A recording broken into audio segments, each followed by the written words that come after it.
They once did a study, cross-cultural study. They interviewed people, first world, third world, industrial societies, tribal societies. 20,000 people surveyed, came to the astounding conclusion that men find monogamy more difficult than women. To which I say, what would we do without experts? These are your tax dollars working hard for you. They could have called me on the phone and I could have told them that.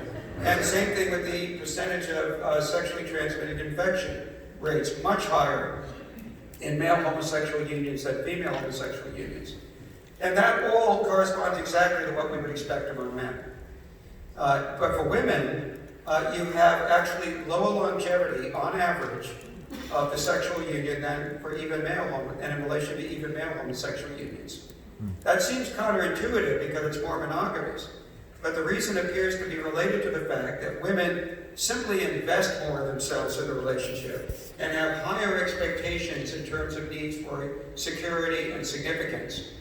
And that means when you have two people with the same extraordinarily high expectations getting together in a sexual union, you're putting inordinate stress on the relationship, which leads to higher relational turnover. There's also a greater incidence of mental health complications associated with such relationships, which also fit the fact that women are just in general more in touch with their feelings and have a higher social IQ than generally men do, and that works itself negatively out in the lesbian relationships in a way that it doesn't quite to the same degree do so for male homosexual relationships. So they actually follow a pattern that's predictable based on male-female differences, which is a good indication then why two different sexes should be involved in the union so that the extremes are moderated and the gaps filled. And Dr. Brown. Yeah, just and very quickly, three little practical things. One is where you can push back, you push back. So if you see extreme sex ed curriculum, things like that, you can talk to the school about it. Obviously, you can't just be activist recruiting parents, but you can encourage parents to take stands. Secondly, there's a case right now that the Alliance Defending Freedom is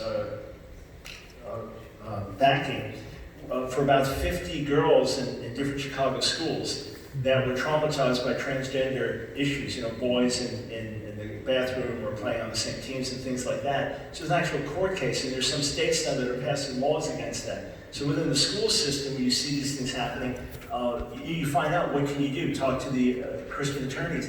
And then the other thing is, you can't have Bible clubs after school. So of course you know all this, but there's always the ability to say, let's encourage kids to get together, and if the school has any other club meeting, they have to have that to meet as well. So you can still encourage that faith outside of the normal classroom hours. Thank you. Your question.